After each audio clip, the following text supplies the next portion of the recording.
শুনুন, সোজা কথায় আসি। গণতন্ত্র, মানবাধিকার, একনায়কতন্ত্র থেকে মুক্তি, এসব শব্দ ভুলে যান। এগুলো হলো টেলিভিশনের পর্দায় দেখানোর জন্য সুন্দর সব মোড়ক। আসল সত্যিটা কি জানেন? আসল সত্যিটা হলো লুট। দিনে দুপুরে সবার চোখের সামনে আন্তর্জাতিক আইনের তোয়াক্কা না করে ইতিহাসের সবচেয়ে বড় কর্পোরেট ডাকাতিটা ঠিক এই মুহূর্তে ঘটে গেল। আপনারা ভাবছেন আমি ভেনিজুয়েলার প্রেসিডেন্ট নিকোলাস মাদুরোকে গ্রেপ্তারের কথা বলছি। না, ওটা তো জাস্ট একটা নাটক, সিনেমার ইন্টারভেল। আসল সিনেমাটা হলো 303 বিলিয়ন ব্যারেল তেল। হ্যাঁ, ঠিকই শুনেছেন। পৃথিবীর সবচেয়ে বড় তেলের খনি এখন আর ভেনিজুয়েলার জনগণের নয়, ওটা এখন আমেরিকার বড় বড় কোম্পানির সম্পত্তি হতে যাচ্ছে। আর তাই ভেনিজুয়েলার প্রেসিডেন্ট নিকোলাস মাদুরোর গ্রেপ্তারের পর চীন এখন পুরোপুরি রেগে গেছে। চীন অবিলম্বে আমেরিকা এবং ডোনাল্ড ট্রাম্পের কাছে দাবি জানিয়েছে যে নিকোলাস মাদুরো এবং তার স্ত্রীকে যেন এক্ষুনি মুক্তি দেওয়া হয়। আপনাদের জানিয়ে রাখি, তাদের ধরে সোজা নিউ ইয়র্ক জেলে নিয়ে যাওয়া হয়েছে। গত দুদিনের মধ্যে চীনের পক্ষ থেকে এটি দ্বিতীয় বয়ান। চীন পরিষ্কারভাবে বলেছে, কোনো স্বাধীন দেশের রাষ্ট্রপতিকে এভাবে ধরে অন্য দেশে নিয়ে যাওয়া আন্তর্জাতিক আইনের চোখে যেমন অবৈধ, তেমনি কোনো দেশের সার্বভৌমত্বে হস্তক্ষেপ করার কোনো যুক্তিই এর সপক্ষে খাটে না। চীন বলছে আমেরিকা আন্তর্জাতিক আইন, জাতিসংঘের চার্টার এবং দেশগুলোর পারস্পরিক সম্পর্কের নিয়মগুলোকে একেবারে পায়ে মারিয়ে দিয়েছে। কিন্তু দর্শক, চীনের এই রাগের পেছনে আরও একটা বড় কারণ আছে। ব্যাপারটা এমন নয় যে ভেনিজুয়েলা একটা দেশ বলেই চীন তাদের হয়ে কথা বলছে। আসল কারণ কি তা আমি আপনাদের একটু পরেই বলছি। এখানে ব্যাপারটা হলো, এক ঢিলে দুই পাখি নয়, বরং 3 পাখি মারা হয়েছে। আমেরিকার নিশানায় তৃতীয় পাখিটিও আছে। নিশানায় শুধু চীন নয়, ইরানও এই খেলায় ফেঁসে গেছে। কারণ ভেনিজুয়েলার তেল পৌঁছে দেওয়ার জন্য ইরানি জাহাজ ব্যবহার করা হতো। এখন সেই জাহাজগুলো বেকার হয়ে যাবে এবং ইরানকেও অর্থনৈতিকভাবে বড়সড় ক্ষতির মুখে পড়তে হবে।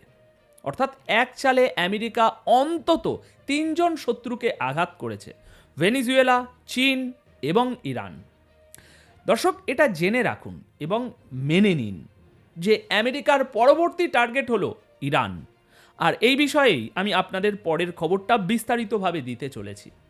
ইরানকে ভেনিজুয়েলার মতোই ঘেরাও করে তাদের তেল এবং তাদের জাহাজগুলোকে চীন বা অন্য কোনো দেশে পৌঁছতে দেবে না আমেরিকা। ভেনিজুয়েলার মতো ইরানের তেলেরও সবচেয়ে বড় ক্রেতা চীন। তাই এদিকেও অ্যাকশন নিয়ে আমেরিকা চীন প্লাস ইরান দুজনেরই ক্ষতি করবে। দেখুন, ডোনাল্ড ট্রাম্প কোনো রাগঢাক করেননি। উনি সোজা সাপটা বলে দিয়েছেন, আমরা আসছি, আমরা নিচ্ছি, আমরা মুনাফা করব। ভাবুন একবার, একটা স্বাধীন দেশের প্রেসিডেন্টকে জাস্ট একটা পার্সেলের মতো তুলে নিয়ে যাওয়া হলো, আর তার কয়েক ঘন্টার মধ্যে ঘোষণা করা হলো ওই দেশের মাটির নিচে যত সম্পদ আছে সব এখন আমাদের। একে আপনি কি বলবেন? জাস্টিস, নাকি ইস্ট ইন্ডিয়া কোম্পানির আধুনিক কোনো সংস্করণ? আজ আমরা এই গল্পটাই ভাঙব। আজকের এই প্রতিবেদনে আমি আপনাদের দেখাবো কিভাবে একটা গ্রেপ্তারির আড়ালে চীন আর ইরানের অর্থনীতির মেরুদণ্ড ভেঙে দেওয়ার প্ল্যান করা হয়েছে। এবং বিশ্বাস করুন, এই ভিডিওর শেষে আপনার মনে একটা ভয় কাজ করবে, এরপর কার পালা। দর্শক, গল্পের শুরুটা করি শেষ থেকে, কারণ মিডিয়া আপনাকে দেখাচ্ছে মাদুরোর গ্রেপ্তারির দৃশ্য, কিন্তু আপনাকে দেখতে হবে এর পেছনের মানচিত্রটা। ভেনিজুয়েলার মাটির নিচে যা আছে তা সৌদি আরবের চেয়েও বেশি। 303 বিলিয়ন ব্যারেল তেল। এতদিন এই তেল মাটির নিচেই পড়ছিল, কারণ আমেরিকার নিষেধাজ্ঞার জন্য মাদুরো সেটা তুলতে পারছিলেন না। মিশনারিজ ছিল না, টেকনোলজি ছিল না। ভেনিজুয়েলা ছিল সেই কৃপণের মতো যার সিন্ধুকে ভরা টাকা, কিন্তু খাওয়ার পয়সা নেই। এখন ট্রাম্পের মাস্টার প্ল্যানটা বুঝুন।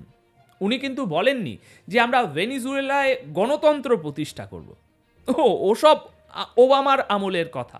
ট্রাম্প বিজনেসম্যান, তিনি পরিষ্কার বলেছেন আমেরিকান কোম্পানিগুলো এখন ভেনিজুয়েলায় ঢুকবে, তারা সেখানে যাবে, $1 বিলিয়ন ইনভেস্ট করবে, নষ্ট হয়ে যাওয়া তেলের পাম্পগুলো ঠিক করবে এবং সেই তেল তুলে বিশ্ববাজারে বিক্রি করবে।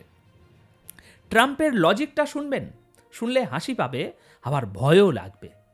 তিনি বলছেন, এই তেল তো আসলে আমাদেরই টেকনোলজি দিয়ে তোলা হতো, সোশ্যালিস্টরা সেটা চুরি করে নিয়েছিল, আমরা এখন আমাদের ইনভেস্টমেন্ট ফেরত নিতে যাচ্ছি। মানে সোজা কথায় দাদাগিরি। ভাবুন তো, আপনার প্রতিবেশী যদি এসে বলে তোমার বাড়ির নিচতলায় আমার গাড়ি পার্ক করা থাকতো, তাই এখন পুরো বাড়িটাই আমার। বিষয়টা অনেকটা সেরকম। এতদিন বলা হচ্ছিল মাদুরো একজন স্বৈরাচারী, তাকে সরাতে হবে মানবতার খাতিরে, আর যেই মাদুরো সরল অমনি বেরিয়ে পড়ল আসল কঙ্কাল, তেল, গ্যাস আর ডলার। এটাকে আপনি উদ্ধার অভিযান বলবেন নাকি আধুনিক যুগের গোল্ডেন রাশ বলবেন, সেটা আপনার বিবেচনার উপরে ছাড়লাম। এখন আসি জিওপলিটিক্সের দাবা খেলায়। এই পুরো ঘটনায় যদি কেউ সবচেয়ে বড় পরাজিত হয়, সে কিন্তু মাদুরো নন। মাদুরো তো এখন নিউ ইয়র্কের সেলে বসে আছেন, আসল হারটা হয়েছে ড্রাগনের। হ্যাঁ, আমি চীনের কথা বলছি। বেইজিং এখন রাগে ফুঁসছে। কেন জানেন? কারণটা শুধু বন্ধুপ্রীতি নয়, চীন ভেনিজুয়েলার প্রেমে পাগল নয়, চীন পাগল ভেনিজুয়েলার তেলের জন্য। এতদিন আমেরিকার সব নিষেধাজ্ঞা এড়িয়ে লুকিয়ে চুরিয়ে ভেনিজুয়েলার তেলের সবচেয়ে বড় খদ্দের ছিল চীন। চীনের অর্থনীতির চাকা ঘোরানোর জন্য এই সস্তা তেল ছিল অক্সিজেনের মতো। এখন হঠাৎ করে আমেরিকা সেই অক্সিজেনের পাইপটা কেটে দিল। মাদুরোকে সরিয়ে দেওয়া মানে চীনের তেলের সাপ্লাই লাইনে তালা লাগিয়ে দেওয়া। আমেরিকা এখন ভেনিজুয়েলার তেলের কলকাঠি নাড়বে। তারা কি চীনকে এক ফোঁটাও তেল দেবে? দিলেও সেটা কি সস্তা দামে দেবে? অসম্ভব। এই জন্যই চীন এখন চিৎকার করছে, তাদের পররাষ্ট্র মন্ত্রণালয় বিবৃতি দিচ্ছে, এটা সার্বভৌমত্বের লঙ্ঘন, এটা আন্তর্জাতিক আইনের অপমান। তারা বলছে এভাবে কোনো দেশের প্রেসিডেন্টকে কিডন্যাপ করা যায় না। আরে ভাই, যখন স্বার্থে ঘা লাগে তখন সবাই আইনের বই খুলে বসে।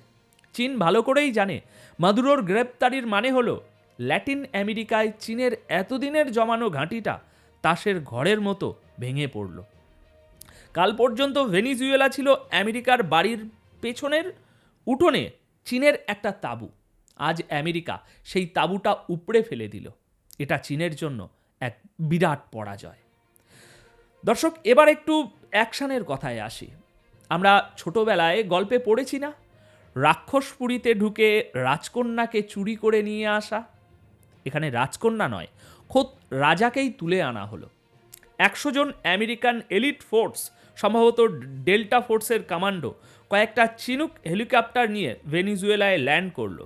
কোনো যুদ্ধ হলো না, কোনো গোলাগুলি চলল না। তারা সোজা প্রেসিডেন্টের প্রাসাদে ঢুকলো, মাদুরো এবং তার স্ত্রীকে প্যাকেজ করলো, বিমানে তুললো এবং সোজা নিউ ইয়র্ক। এবার আসল টুইস্টটা শুনুন। দাবা খেলায় যখন আপনি মন্ত্রীকে সরিয়ে দেন, তখন রাজার অবস্থা নড়বড়ে হয়ে যায়। ভেনিজুয়েলা ছিল সেই মন্ত্রী, আর রাজা হলো ইরান। ইসরায়েলের নেতারা, বিশেষ করে ইয়াইয়ার ল্যাপিড, ইতিমধ্যেই ইশারা দিয়ে দিয়েছেন। তারা বলছেন তেহরানের উচিত কার্কাসের দিকে তাকানো, মানে ভেনিজুয়েলার দিকে তাকানো। এর মানে কি? এর মানে হলো স্ক্রিপ্ট লেখা হয়ে গেছে, শুধু শুটিং বাকি। ইরান এবং ভেনিজুয়েলা ছিল একে অপরের পিঠ বাঁচানোর বন্ধু। ভেনিজুয়েলার তেল ইরানি জাহাজে করে পাচার হতো। আমেরিকা ভেনিজুয়েলাকে দখল করে ইরানের সেই চোরাই রাস্তাটা বন্ধ করে দিল। ভেনিজুয়েলার তেল পৌঁছে দেওয়ার জন্য ইরানি জাহাজ ব্যবহার করা হতো। এখন সেই জাহাজগুলো বেকার হয়ে যাবে এবং ইরানকেও অর্থনৈতিকভাবে বড়সড় একটা ক্ষতির মুখে পড়তে হবে। একে বলে এক ঢিলে দুই পাখি মারা নয়, বরং পুরো ঝাঁকটাকেই ভয় দেখিয়ে দেওয়া। আমেরিকা এখন ইরানকে বলছে, দেখলে তো তোমার বন্ধুকে কিভাবে তুলে আনলাম, তুমিও বেশি বাড়াবাড়ি করলে তোমার পরিণতিও একই হবে। ডোনাল্ড ট্রাম্পের একটা ছবি ভাইরাল হয়েছে, দেখেছেন নিশ্চয়ই। তিনি বসে টিভিতে মাদুরোর গ্রেপ্তারির খবর দেখছেন, আর ক্যাপশনে লেখা, Trump is a man of action. এটা কার জন্য ওয়ার্নিং? এটা খ্যামিনির জন্য ওয়ার্নিং, এটা পুতিনের জন্য ওয়ার্নিং। আমেরিকা বুঝিয়ে দিল তারা শুধু নিষেধাজ্ঞা বা স্যাংশন দেওয়ার বদলে এখন এই সব করবে। সেই সব মেজাজ এখন আর নেই। তারা এখন ডিরেক্ট অ্যাকশনের মুডে আছে। ভেনিজুয়েলা যদি হয় ট্রেলার, তবে ইরান হতে পারে মেইন সিনেমা, আর সেই সিনেমায় অ্যাকশন হবে আরও ভয়াবহ। দর্শক, ইতিহাস বড় নিষ্ঠুর। মনে আছে 2003 সালের কথা, সাদ্দাম হোসেনের ইরাক। তখনও বলা হয়েছিল গণতন্ত্র, বিধ্বংসী অস্ত্র, কিন্তু শেষ পর্যন্ত কি পাওয়া গেল? তেল। লিবিয়ার গাদ্দাফি, একই গল্প, তেল এবং সোনা। আজ ভেনিজুয়েলা, সেই একই স্ক্রিপ্ট, শুধু পাত্রপাত্রী আলাদা। এটাই হলো কর্পোরেট ওয়ার। এখানে নীতি বা নৈতিকতার কোনো স্থান নেই। যার শক্তি আছে, জমি তার, তেল তার। 1970 বা 2007 সালে ভেনিজুয়েলা যখন তাদের তেল সম্পদ জাতীয়করণ করেছিল, তখন এক্সন মোবিলের মতো আমেরিকান কোম্পানিগুলো লাথি খেয়ে বেরিয়ে এসেছিল। আজ সেই কোম্পানিগুলোই আবার স্যুট বুট পরে ফেরত যাচ্ছে।